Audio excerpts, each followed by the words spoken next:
Welcome, and I hope you are taking the time out during the time of this virtual retreat to actually get some writing done. We started the day talking a bit about creativity and writing, like how to engage parts of the senses to improve your writing. This includes, setting up some nice music, background music that helps. Hi, Carol. Good to know that you're there. I'm so pleased that one of our sponsors is here, and I'm going to invite her up in a minute to tell her a bit more about ShopX, ShopX Direct, Shop Director. I am butchering the name. Apologies, Carol, but I assure you, I got it right before. So it is Shop Direct's 10x. So we're going to invite her up in a minute, but what we're doing today is during the virtual retreat today and tomorrow, we're making space for our writing. Carol is one of the members who comes and does this on a daily for Rise and Write. The idea being that you carve that time out, and it allows you to actually get your project done. It's like unapologetically taking the time out for your writing. You know you want to do it, but we often let so many things get in the way of our writing. So that's what a virtual retreat is. It is carving that time away. It is active writing. And plus, we have some workshops for you. The tables stay open. So if you're in a groove, you stay there. But if you want to come here, then you come and have a break by being involved with the workshops, or else you know that they're always available through the replays. So before I get into our talk today, which is about your publishing roadmap to publishing, I think its official name is, and we'll talk about the type of decisions you make for how you want to get the books from that manuscript. How do you want to get that to your reader's hands? That's what publishing is. But first, before we go there, I am going to invite Carol on stage to tell us a bit about ShopX Direct. And I've said it wrong again. Shop Direct's 10x. It's a good thing she's here to tell you, because she's one of the sponsors. We had two sponsors of Jambark, and I'm so pleased that she helped by giving us that boost that allowed us to do some of the ads that you've seen. So without further ado, let's see where Carol is. Let me try again.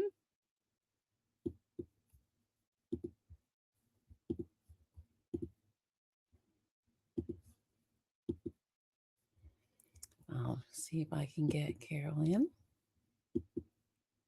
So she's invited. Oh, great. So now I'll be able to introduce you to her.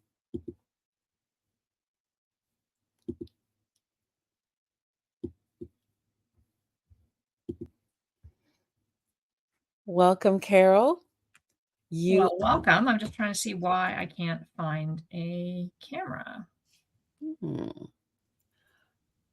Yeah, so if you're having trouble, what you should be able to see is the three dots, which are towards the right of your controls down there. And the second one is audio and visual settings. Can you hear me? Oh, there we are. Got it. Yay. So, Carol, first again, I'd like to thank you for being a sponsor of this wonderful event. And also thank you because you're one of our community members who does Rise and Write every morning between 7 and 8, and so that you can meet your publishing goals. So yeah. So, and don't worry about butchering the name. It's still new, and people are going to butcher the name for the next 10 years. That's all good. So I am Carol Humphreys with Shop Direct 10X, and I'll tell you about that in just a second. But I do have to put a plug in for the Rise and Write. If you are looking to get your work done, my life kept getting in the way. And in the last, I guess, I've been faithfully coming since November, and I would say I'm 3/4 of the way done my first draft. So something I'm planning on doing for 4 years, I'm doing in 3 months because I'm getting up and doing it every day. So you might want to talk to Kosho about that. Okay, so quickly, Shop Direct 10X is a brand new platform. It is so brand new that we are literally just starting to upload vendors now. We have over 3,000 vendors. Effectively, think of us as a Canadian Amazon promoting Canadian products, Canadian people, Canadian authors at Canadian dollars. And so this is our little logo. I don't know if you can see me. There we go. Yeah. If you go to my booth, there is a QR code. If you scan that and sign up, you will be able to get free just emails, information if it's something you want to do. You are in control of your books and selling them. There's even going to be a spot on there where if people want to have you sign the book, they will pay you extra to sign your book. So this is a really cool platform, and no harm in signing up for free. QR code in my booth. So I'm not sure how to get to the booth because I'm really not good at this stuff. So a coach, Okay. you'll have to tell them how. Okay. So thank you, Carol, and we'll see you at the tables. So I hope Carol knows how to get out of backstage. What you do is you'll see a back arrow at the top of the screen, towards the top of the screen, and that'll take you back to where you can view the rest of the presentation. So thank you to our sponsor, Carol, and now I'm going to start the presentation. So what we're talking about today, I'm just going to go let Carol know how to move. 1 second.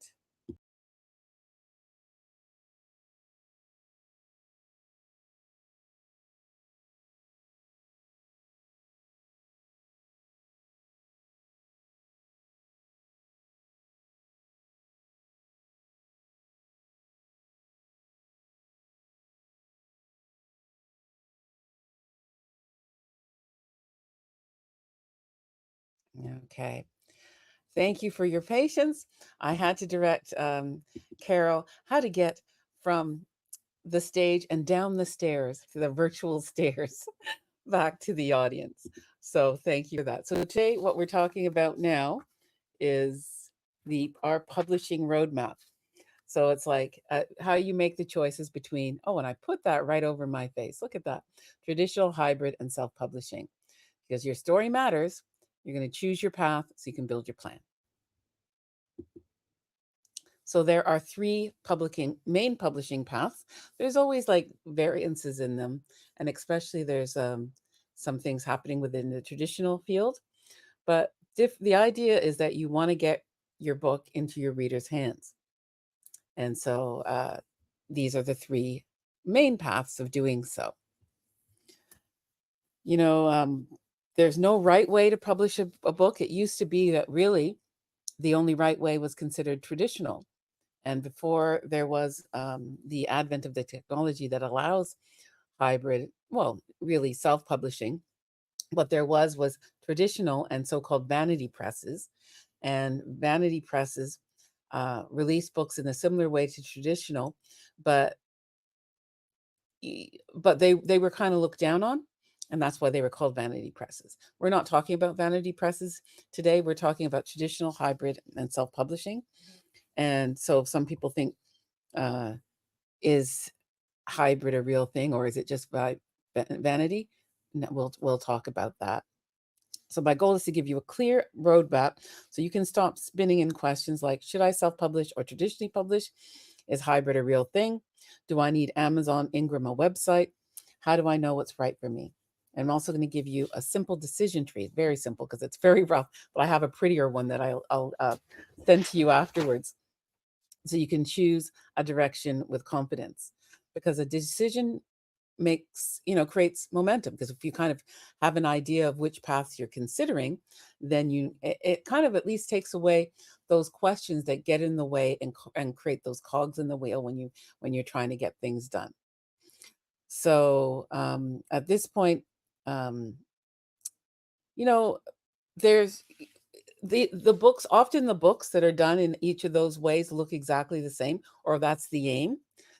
Just that sometimes, because self-publishing doesn't follow the rules of traditional publishing, that's where you might see books that don't look like you expect them to look.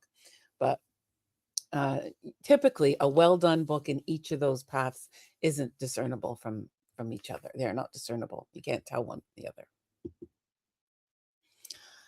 So traditional publishing is best for reach and for prestige, but it requires a long wait. So what I mean by that is that in a traditional publishing space, a publisher buys the rights from you to publish your book.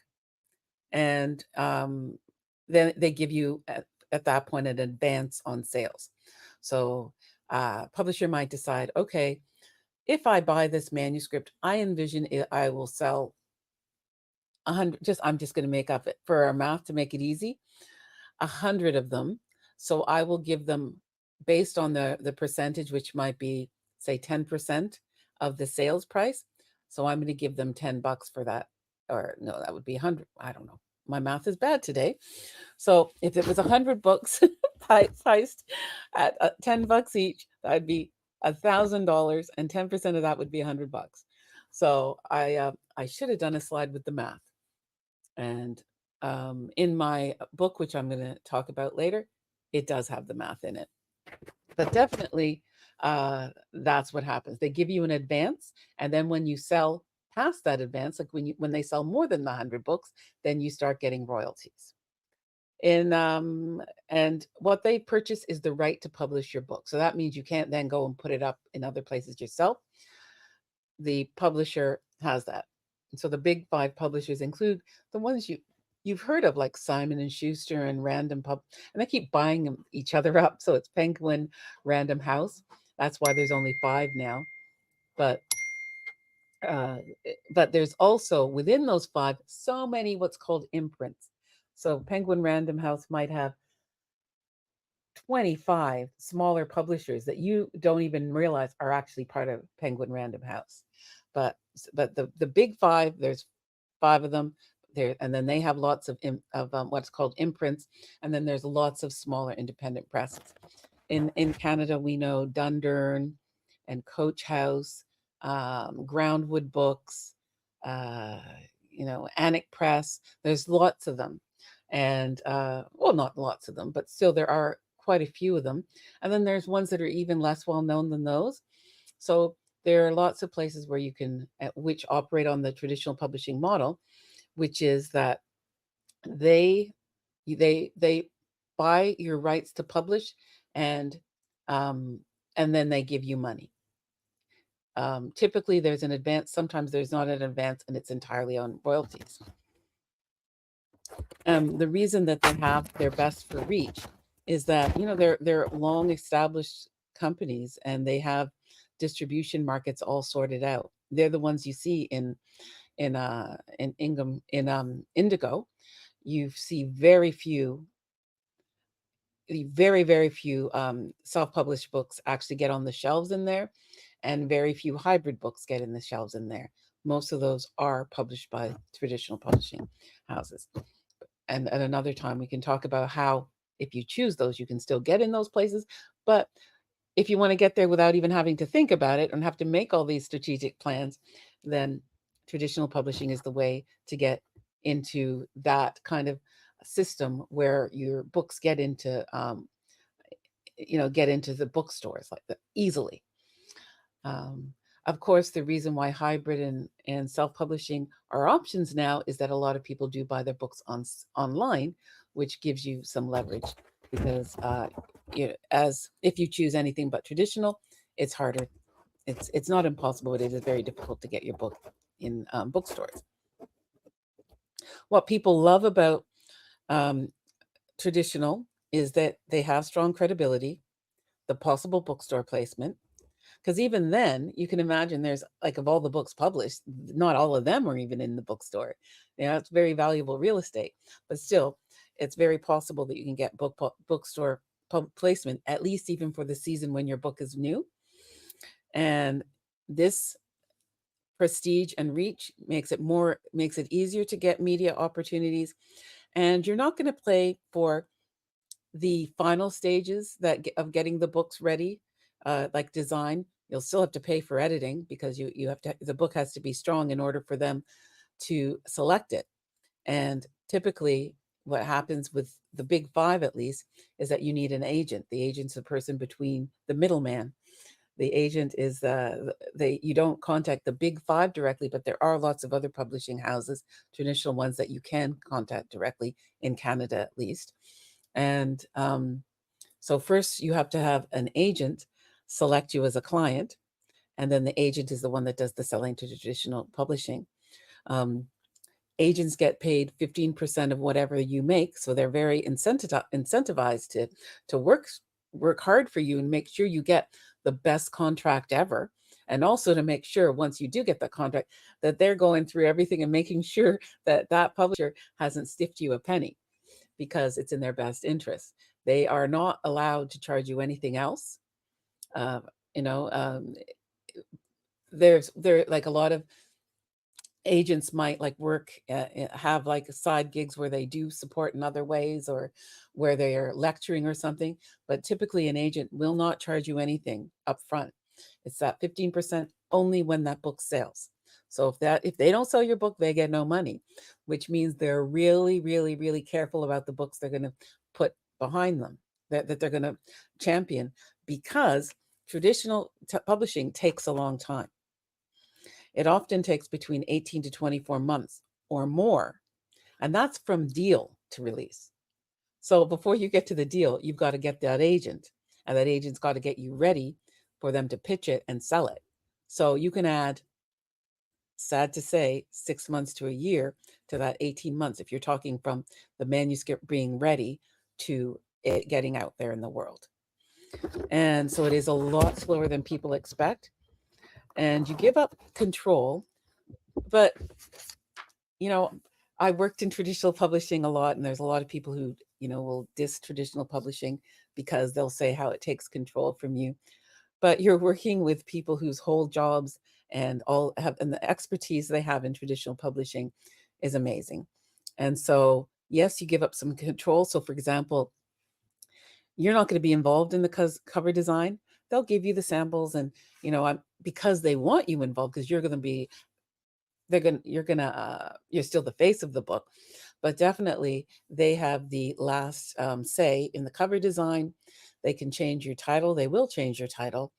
And the marketing focus varies hugely between traditional houses, and publishers want what they think the market will buy. So that means if you bring them the book and they think this is great, but you have to change it in order to get it for us to publish it, then hopefully all the changes they make you're in alignment with. But if you say no, then they won't publish your book, because they control, and they are really good at knowing what the market demands. But as we know, what the market demands isn't always the best, right? And so even if you got selected for a deal, and I've seen this happen where people think, I don't like where they're trying to take my book, and they'll quit.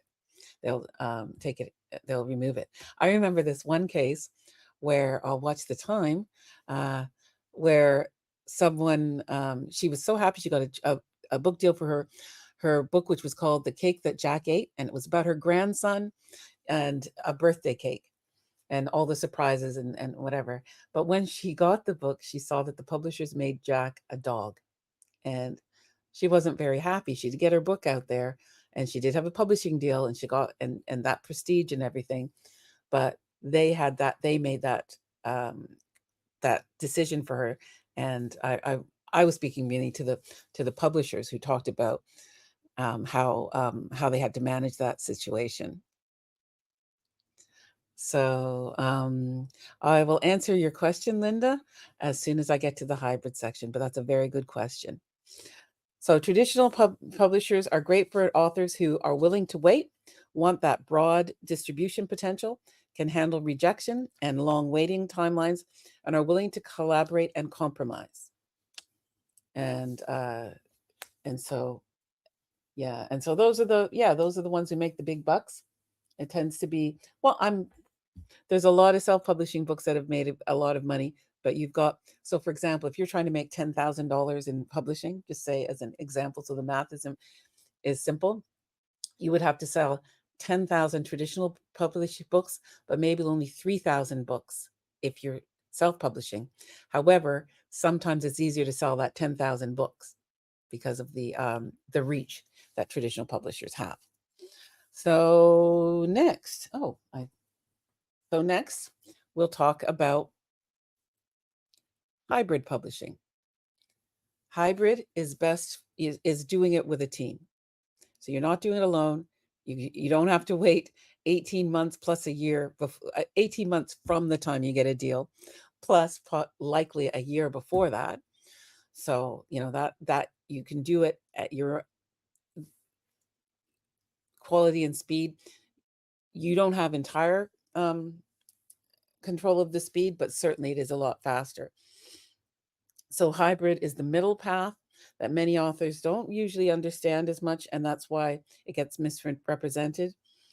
In hybrid, you invest. Like for traditionally, they're paying you. In hybrid and self-publishing, you're paying.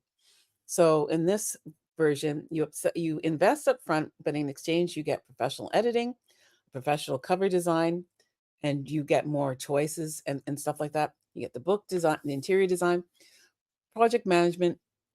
You can rely on them having publishing expertise and guidance, and more often the speed. So it's in hybrid, it's likely to only to take 3 to 9 months from the time your book is everything's like they decide to do it. And this is a strong fit. Actually, yeah, and when your manuscript's ready, it can be as quickly as 3 months. This is a strong fit for authors who want a professional result, want support and structure, don't want to manage 10 different freelancers, want to get their book into the world sooner, and are willing to invest in quality. Important note is that hybrids it's not to be confused with vanity publishing when it's done ethically. Although a lot of them will, because with hybrid, you're getting published under someone else's brand. And so, but some of them will take anybody. But hybrid publishing is still selective. And because you've got all the publishing experts behind you, they'll help you create the version that they're happy to celebrate and put out there for you. And hybrid publishers should be transparent, published, professional, and author-centered, not unclear. Because sometimes people think that it's a traditional publisher, but it isn't. Because some hybrid publishers will, knowing that new authors don't really get the difference, if someone's charging you to do any of anything, if they're charging you to do the editing, or they're charging you to do the cover, that is not traditional publishing. That's hybrid publishing. And some of the hybrid publishers try to blur the lines and pretend they're traditional, but if you're paying for it, it's a hybrid publisher. And those books, again, they look, if with a good hybrid publisher, you wouldn't be able to tell the difference between them and a traditionally published book. And the whole aim remains the same: to get books into your readers' hands. And so here, Linda asked a question. What if you start hybrid, but you want even better profile and reach? Would a traditional publisher look at your proposal in these circumstances? If you chose hybrid, depending on your contract, it should, like, that's the other thing with hybrid publishers. The ones who pretend that they're traditional, their contract might, so you want to check this carefully. Their contract might suggest that you can't take the manuscript from them, but you've already paid. So at any stage, except that, you can take it back and then decide to go through the system and go for traditional publishing. However, if it's already published, traditional publishers don't tend to want a book that's already published, because they often feel, oh, you've already cannibalized all the sales, because as a hybrid publisher, you get the money, you've already paid for all the work of putting it together. So most of them don't take any of the money, because you've already paid. Some will take a small percentage in order to keep it on the website and do some of the accounting similar to what an agent might do. But typically with hybrid and self-publishing, you've already paid, so you get to keep all of the money. So a traditional publisher might think, oh, you've already cannibalized it, now you're coming to me. Or else they might see, perhaps with a subsequent book, they'll think, oh, this is really good, what else have you got? And then they'll consider taking your first book. But typically, if you when you make this decision, it's once it's been published, meaning that it's out there available for sale, like on Amazon, then a traditional publisher is less likely to take it, or very unlikely to take it, we'll say. So thank you for that question. I hope that's answered it. They will look at it at any stage, but not likely after you've published it. Then what you do is you just work on your second book and say, "Hey, my hybrid book did really well," and that would be something that would be they'd be interested in as a traditional publisher. That would be in your favor. So yeah, and now self-publishing.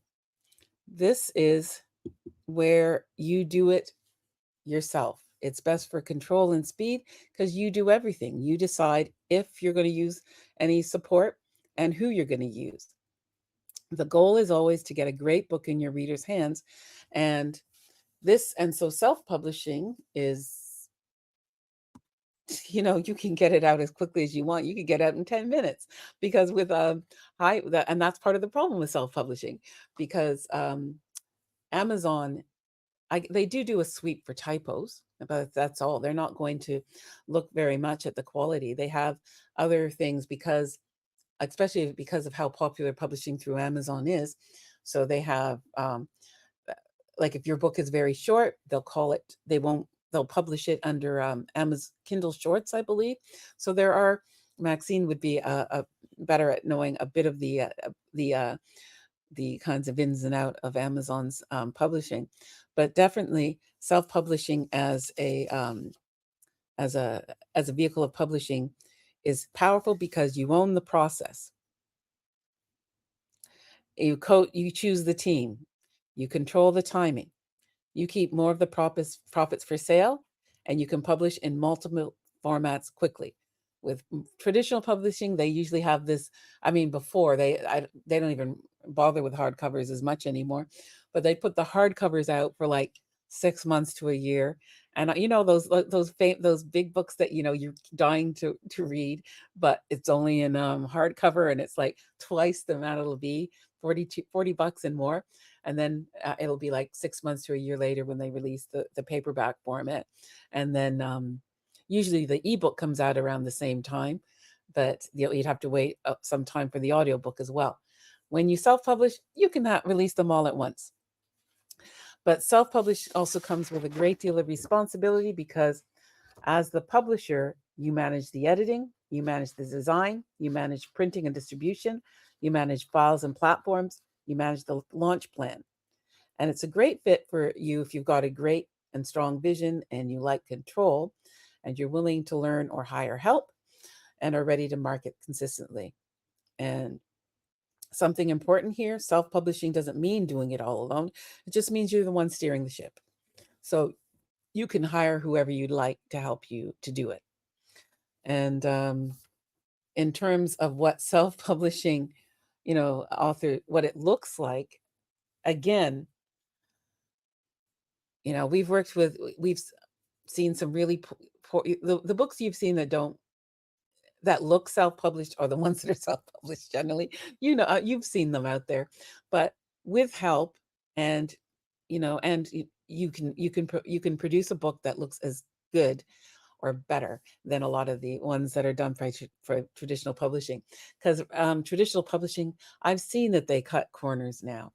But for when self-publishers, if they're hiring someone, they're going to follow those rules. Some of the rules in terms of formatting, like, they like widows and orphans, like making sure that, you don't have, the uh, the last bit of a paragraph be one line on the next page.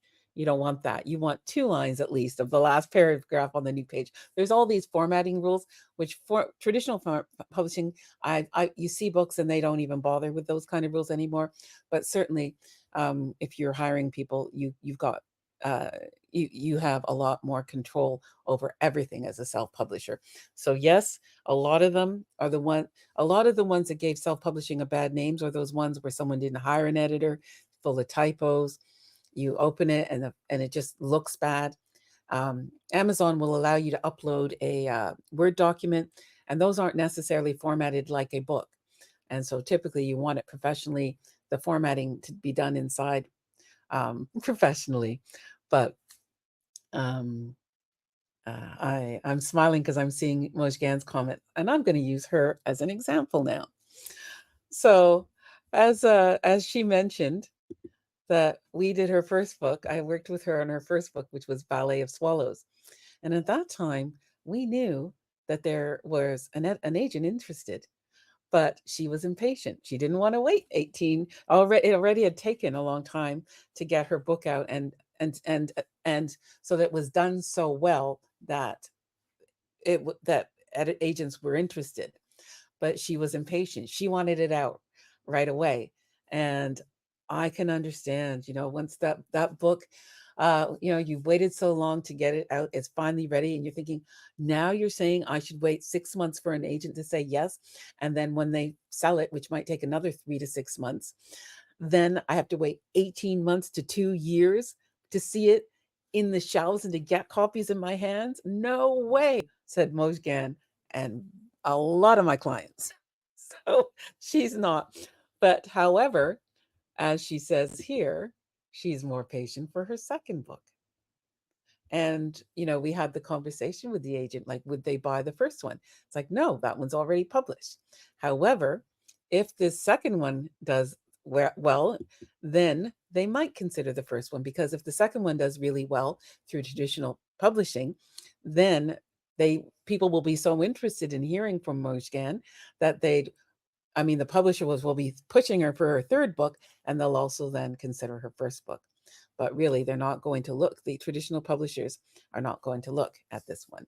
And so this one, we've got, the agent has seen our first version of the proposal that we created, and has already said that he's got an agent in line. Like the owner of the agency has already said. So we're in really good place to see Pride, Prejudice, and Pomegranates make it through the system and be traditionally published. And we are planning, we're not hoping, we are manifesting that this one gets what they call a significant deal, which is which would be like an advance of $250,000.